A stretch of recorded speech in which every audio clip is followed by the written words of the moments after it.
All right. So I've got 22 and a half very brief moments to talk about a concept that I've done a very deep dive in over the last 3, 4 years. I started blogging in 2002 and podcasting in 2005. Now back then, the only person who actually read my blog was my mom. I was a little ahead of the times, but she appreciated it. But today, it's really taken over my life. So I started off as a sales performance expert. I used social media to market our business, our family sales training business, through blogging and podcasting and YouTube in particular. And then in 2009, I was sitting down with a client of mine, Stephen Jagger, and I shared with him my goals for the year, which is to write a book on social media for sales professionals and entrepreneurs. And he said, well, hey, you know what, I want to write a book too. And so we decided to write this book together.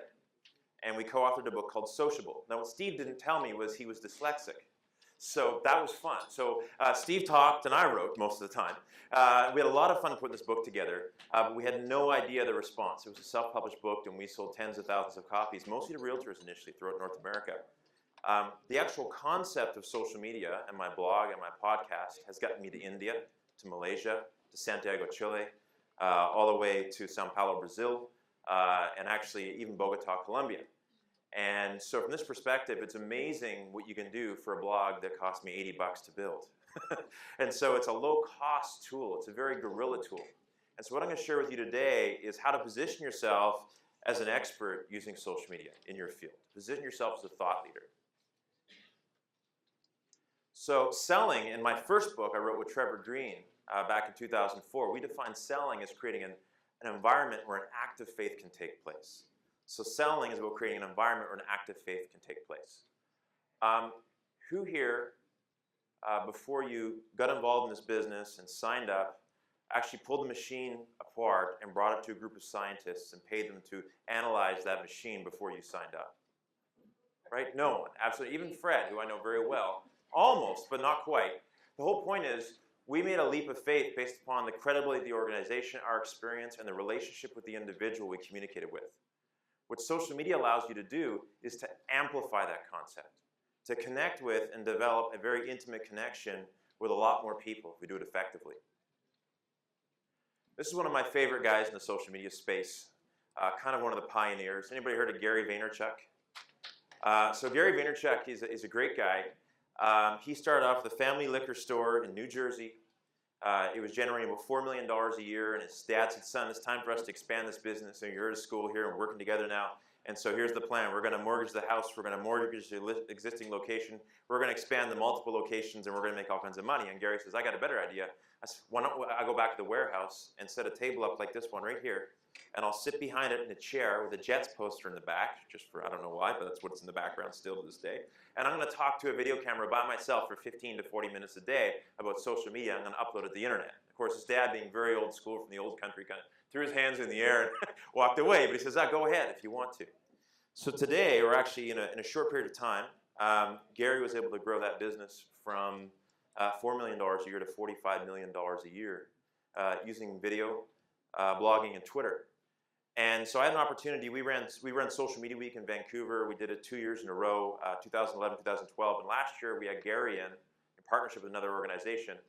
And one of the things I do in my day job, so to speak, is we have a social media agency. So we work with everybody from Ford Motor Corporation in Canada, done work with the U.S. Department of Commerce in Michigan. But there's always these people who hire us and then actually don't believe it's important anyways. They hire us to do social media strategy, and half our meetings are me convincing the CEO that they should actually still be on social media. So I said to Gary, I said, you know, what do you say to people who really don't see the value in social media? And he said very simply, Shane, saying you don't believe in social media is like saying you don't believe in the internet. Because the reality is, today, the internet is social. You go to read a newspaper article in New York Times, what's below that but commentary? And the comment boxes and the individual ability for you and I to interact. Forget the author.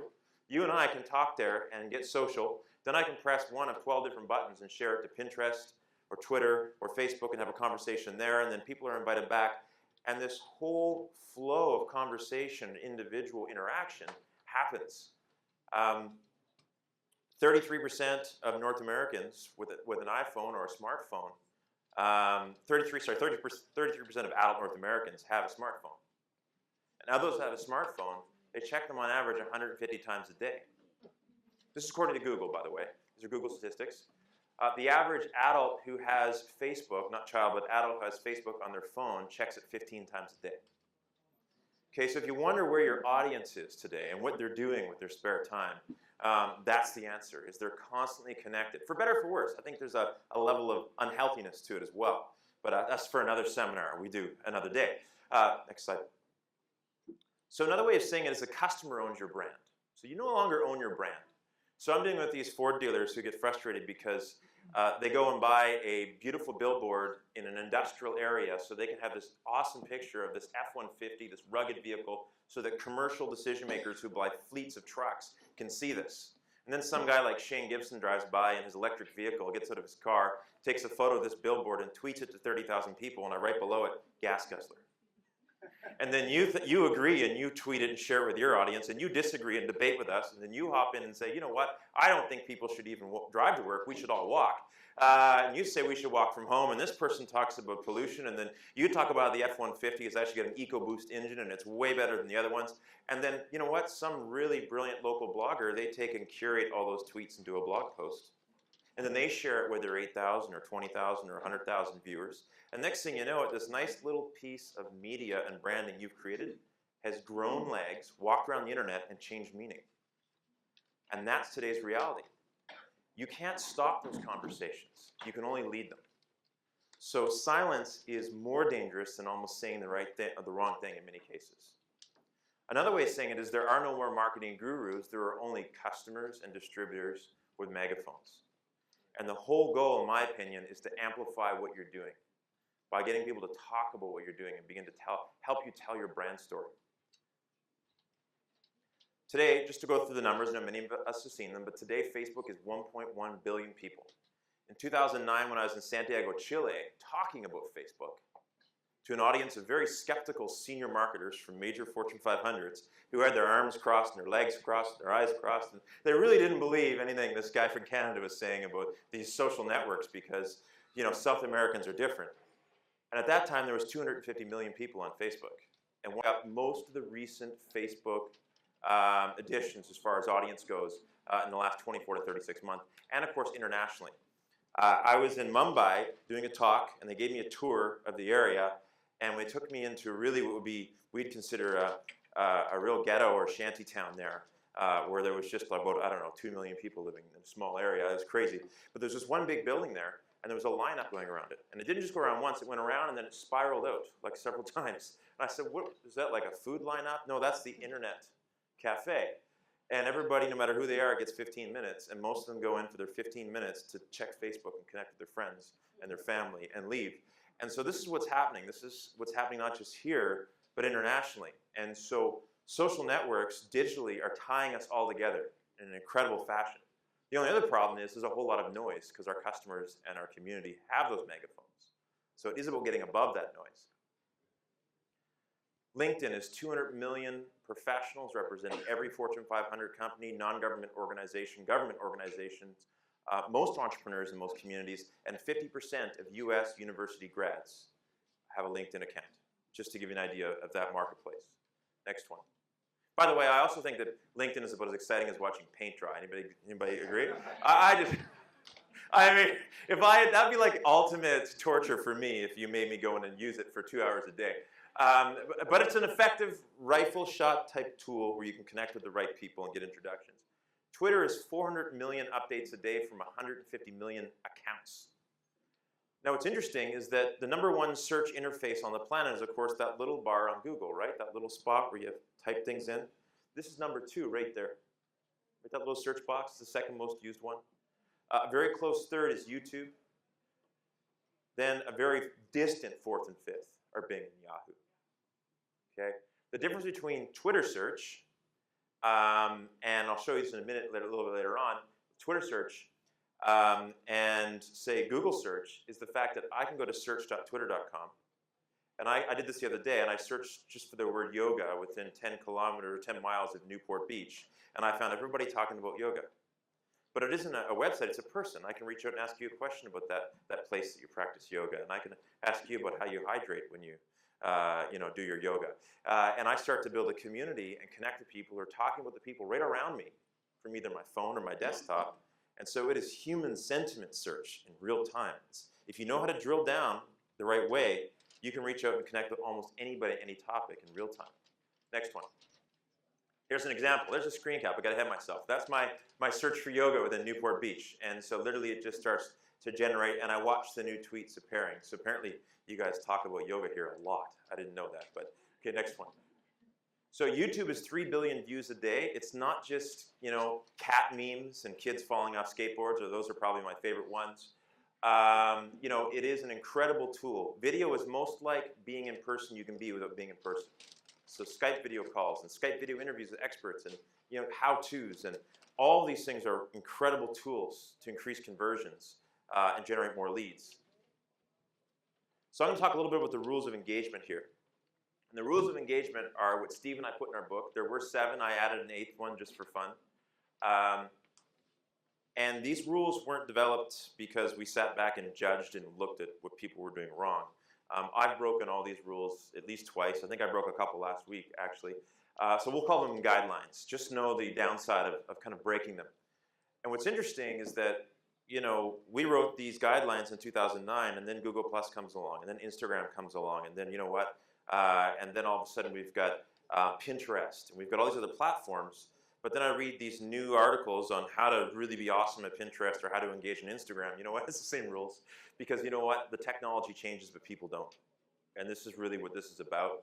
So if you're already successful in business, because you understand that you get out of a relationship what you put into it, then you already understand the secret to being successful with social media. But let me roll through this here with you quickly. Number 1 is stop pitching and start connecting. This is the number 1 rule. Now, me coming from a traditional sales background, the first time I smell weakness, I want to go in there and close that deal. And I'm going to use puppy dog close on you, right? Or the alternative close or the minor decision close, and I'm going to get that deal. But with sort of social media, it's a little different. People want to warm up. You got to think of it more like a networking function. You're not going to go networking function and stick a brochure under someone's nose. You're going to learn a lot about them. You're going to build rapport and credibility. You're going to create that environment where an act of faith can take place. And then you close them. No, I'm just kidding. Then you have an opportunity to begin to expand that relationship. So an example of pitching is you make a LinkedIn request, and the first thing you do after that is you invite them to a meeting. And then you wonder why they never respond to anything again. It's like asking someone to marry you on the first date. Okay? It doesn't work. You have to build rapport and relationship and add value. Number 2, doers win in the game of social media. I had someone tell me, blogging doesn't work. Quite a large company, a mining company. And when I went and looked at their blog, and for the first week they blogged every day, which is too much in my opinion. And then the next week they blogged twice. And then a month later they blogged again. And then 3 months later they put a press release up. Blogging works. They didn't work it. You need to be consistent. You need to get in the game and stay in the game. So if you have a Twitter account and someone tweets you and asks you a question, you can't answer it 5 days later. You might want to have a little alert on your phone to let you know that someone just asked you a question. Number 2, it's not about you, and this was a hard one for me. I joked about my mom being the only one that actually read my blog, but that was true. Because I was talking a lot about me and all the cool stuff I was doing and how great I was and the great advantages of our training, and no one cared. Then I realized, where does it hurt for a vice president of sales? And I started blogging about how to solve those problems of hiring the right salespeople or how to train them or develop them. Where does it hurt for a sales professional? How do I get to an executive decision maker? I started blogging about that. And all of a sudden, people started hitting the site, asking questions and reaching out. And that's where things really shifted. And so my question to you is, what are the dreams and goals of your audience? And where does it hurt? And if we can blog about those paths to their dreams and the solutions, and you know this from your site and what you're doing, that's how you build an audience, and that's how you establish yourself as a thought leader. Number 4, be fearless in your contribution to community. So I had a very well-meaning senior sales trainer, multi-time author, take me aside and have a talk to me. And he was a peer, friend of my dad's, and he said, son, basically, if you keep giving away all those free podcasts, 15 to 30 minutes at a time, on how to be successful in sales, no one's going to hire you. And I thought, well, that's what you believe. I'm going to do the opposite. I'm going to give away more. And what's interesting is that's how Ford Motor Company found me. That's how ACL Computers found me. That's how Seminarium Columbia found me, was that I gave away enough content that they said, you know what, we want to hire this guy and meet him and connect with him. So Number 5, don't be a social spammer, engage. And what I mean by that is if I go to your Facebook page, or if you've got a business page set up, and all I see is product information, forget about it. Think about your favorite TV series. Would it have ever been, what's your favorite TV series, anybody? Breaking Bad. I was going to ask that anyways, or Breaking Bad, right? So would you have ever, pardon? Criminal Minds, absolutely. Tell me, would you even be watching Breaking Bad or Criminal Minds if you had to watch 45 minutes of ads to get 15 minutes of story? No. Yet look at most people's Facebook pages. 4 days of ads for 1 day of story. You got to flip it around. You got to make the story about the customer and about their needs and their desires and their goals and their dreams. Celebrate and profile other people on there. Number 6, be authentic because you don't have a choice. If you don't want a picture of you on the internet with a lampshade on your head, dancing at the party last night, the bottle of wine in your hand, you shouldn't have put the lampshade on your head. Because you know what the reality is that you've got, you know what, all these people. I had this conversation last night with somebody that was, everybody's worried about Big Brother and like cameras on the corner, and I'm like, I'm worried about you guys. You know, there's like 200 of you, and you've got no repercussions to post stuff about me, and so I'm worried about that audience. And so the same goes with your business, though. So if you're having a home party and you're saying things you shouldn't, and you're worried it might get on the internet because that fact wasn't quite right or you weren't quite sure about it, stop it. Speak the truth. Don't over-exaggerate the opportunity. Work your butt off and tell your story. Because this is where we can get into real challenges. And people will really appreciate authenticity. We don't have to be a perfect company, right? Or a perfect distributor or leader, but we have to respond quickly and be real about our story. And this is a really important aspect. Number 7 is be consistent, and this is a big one that's quite a difficult one for me, to be honest, because I'm traveling all over the place and doing all kinds of stuff, and then I see a bright, shiny object over there, and I get distracted with that. And so actually being consistent is going to be the major challenge for many of us. But if you can do it, you're above 90% of the people out there. And number 8 is, and this is a quote from John C. Maxwell, who's one of my favorite authors, and that is, 1 is too few in number to achieve greatness. 1 is too few in number to achieve greatness. So you have to leverage through influencers and the community. You have to reach out to well-known bloggers, well-known community leaders, people that are going to be able to, if you build a relationship with, willing to share your brand story and what you're doing with their audience. And that's how we're going to leverage it. Next one. So how much time do I got left? Anybody? Timekeepers? An hour? Awesome. Thank you. No. I'm going to go through this model really quick here, but this is really important, and many of you in this room will identify with different levels of it. So when Steve and I mapped out in our book, Sociable, the levels of engagement that people are in on the social space, it kind of gave us a good idea of what we need to do for each level, or what we need to do with ourselves to move ourselves forward. So the first level is disengaged. And I'm going to tell a very personal story, and this is one about my father, Bill Gibson, who actually, this is how I got into this business, at least standing on stage, as he's been doing it since 1979. And so disengaged is where he started. And I found this out because I would stay up till, he's in South Africa now, even though we're Canadian, and I would stay up till midnight so that I could email him that question so I could get the answer. So I'd phone him and say, there's an email coming, because otherwise he wouldn't even respond at all. And then he would respond, but it would take an hour. So it'd be like 1 in the morning, I'm falling asleep, and finally get this answer. And it drove me crazy. I didn't understand even a simple request, why it took him an hour turnaround time. Then I went to visit him in Johannesburg, and I found out why. I went to his office, and I saw this person, and I'm going to steal a piece of paper. Here we go. I won't steal your certificate. I'll steal this.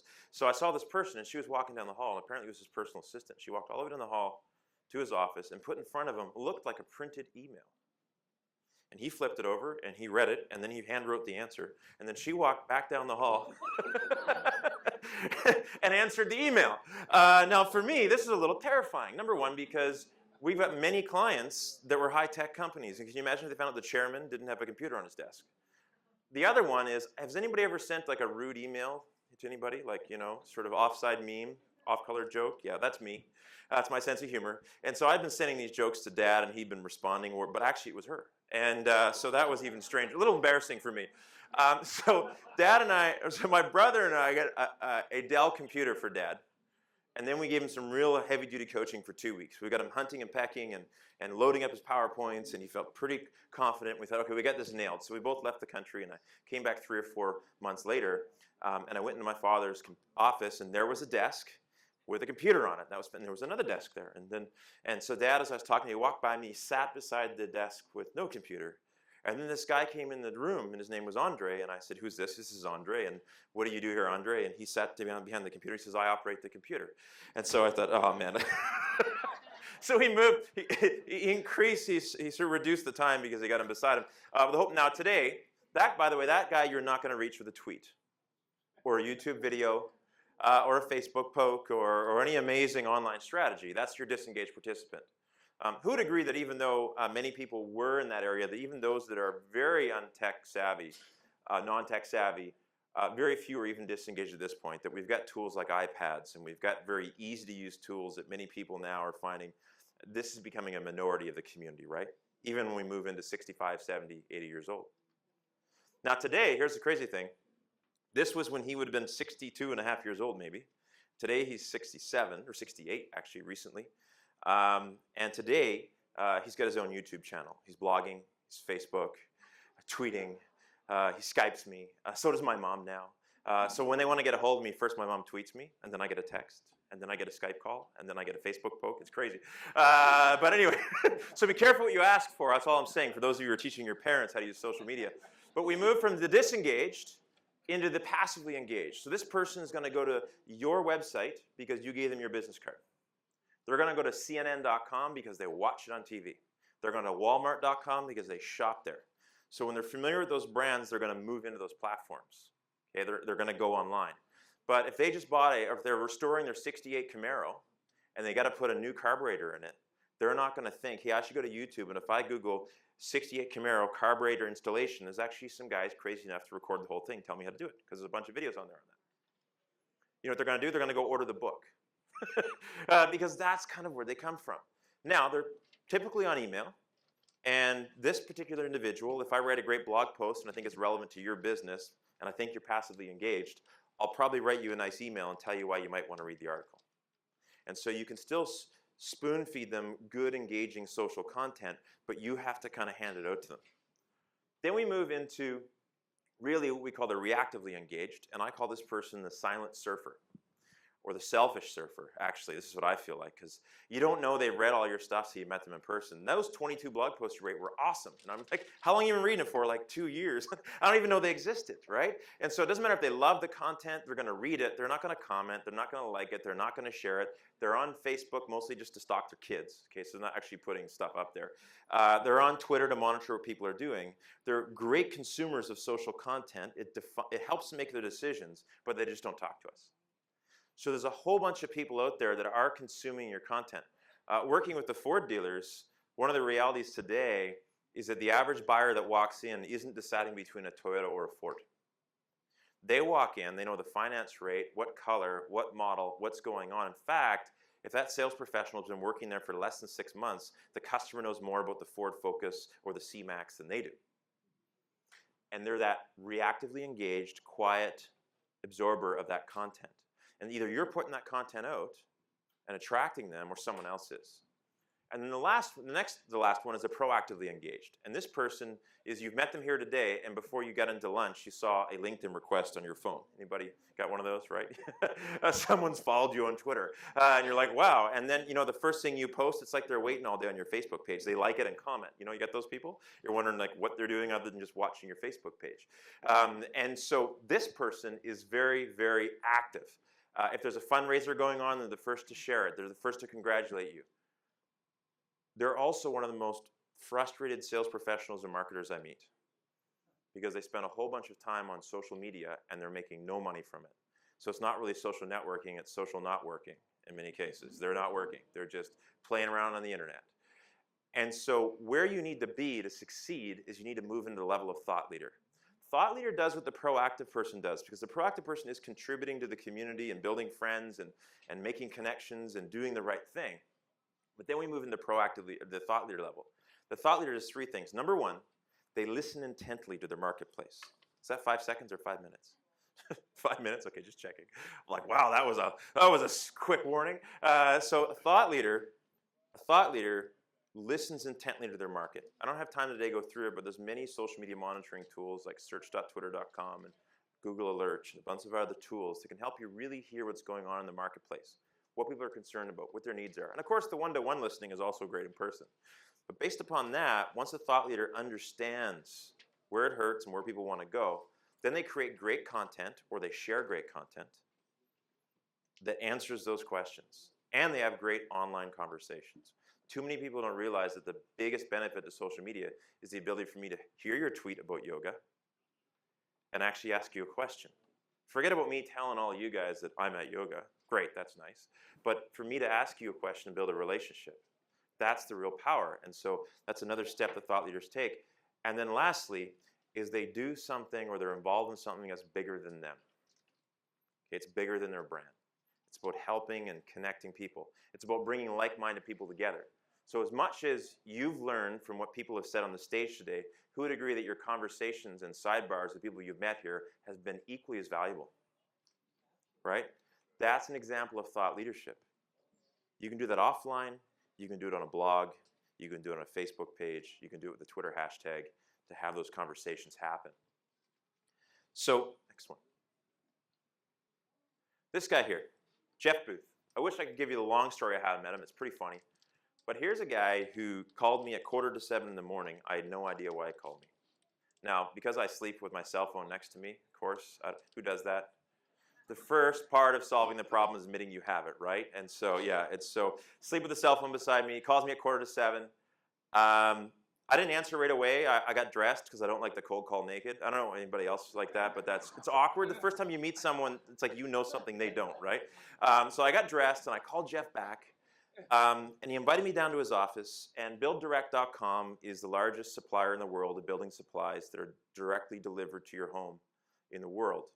When I met him, they're doing $49 million a year in 2008. This year, they've hit $500 million. Privately held company with investors, of course. But Jeff invited me in to work with him and his team.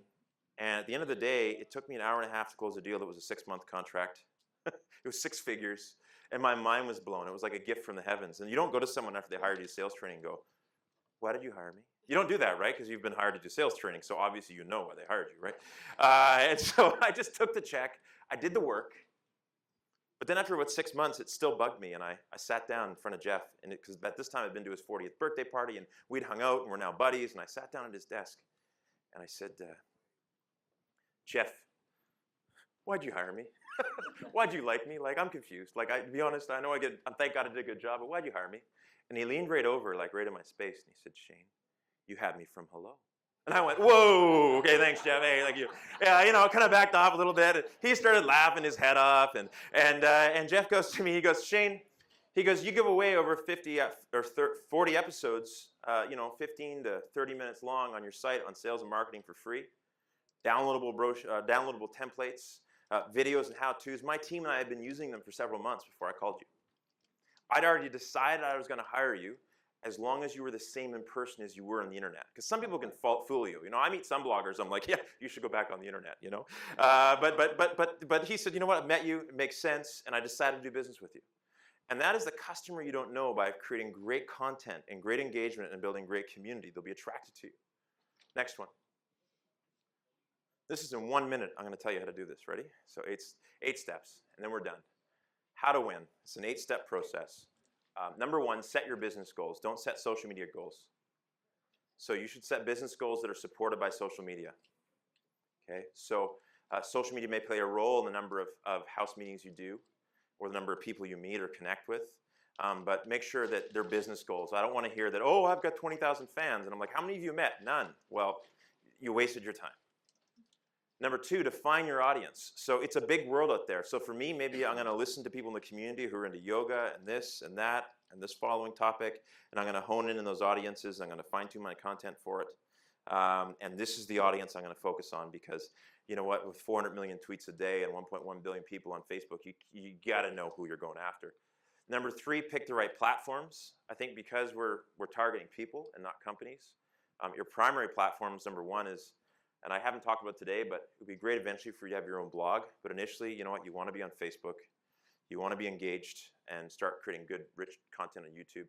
You want to be on Twitter and absolutely on LinkedIn as well to make those personal connections to entrepreneurs in your community who've got huge networks.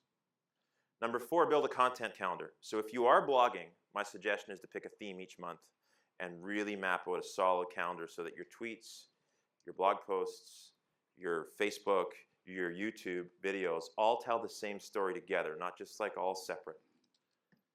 Implement a listening and engagement strategy. So start monitoring and listening and start having conversations. Number 6, create focused content and conversations. Number 7, scale through community, okay, and relationships. So really think about who you're going to build relationships with in the marketplace who already influence the audience you're going after online. And lastly, and this is the most important part, and this is the sociable meme, is use the internet to get off the internet. That is the goal of social media. That for me is the core goal. That's how it works. The quickest path to return on investment is to actually meet someone online and have a coffee with them, or maybe some alkaline water would be a better idea, I guess. But the whole point is meet them in person, alkaline coffee, and connect with them and have that conversation. Because even if you just briefly meet someone at a networking event or a meetup, and they've met you online, from now on, every time they see your updates, or if you met them offline, from now on online, whenever they see your updates, they mean more. Now when I see your tweets or your blog posts, because I met you in person, it'll mean more. My chance of sharing it or listening or asking questions increases. I don't know the stats, but for me, it's tenfold. And so, make a goal that, out of LinkedIn, Twitter, Facebook, whatever it is, or all of them, that you're meeting 1 to 2 people a week. That's 100 a year through your network. And then that's how you get your return on investment with these tools. So next slide. That's just to wrap it up. We've got all kinds of free content on our blog. You can tweet me at Shane Gibson on Twitter. And I'll just say this, is that the most important thing to realize is that you already, if you're an experienced networker and you've succeeded in the past networking and you're succeeding today, that you already know how to succeed using social media. And it is to put more in the community than you take out. You give what you get. And it really is about using the internet to get off the internet and get sociable. Thank you. Shane Gibson.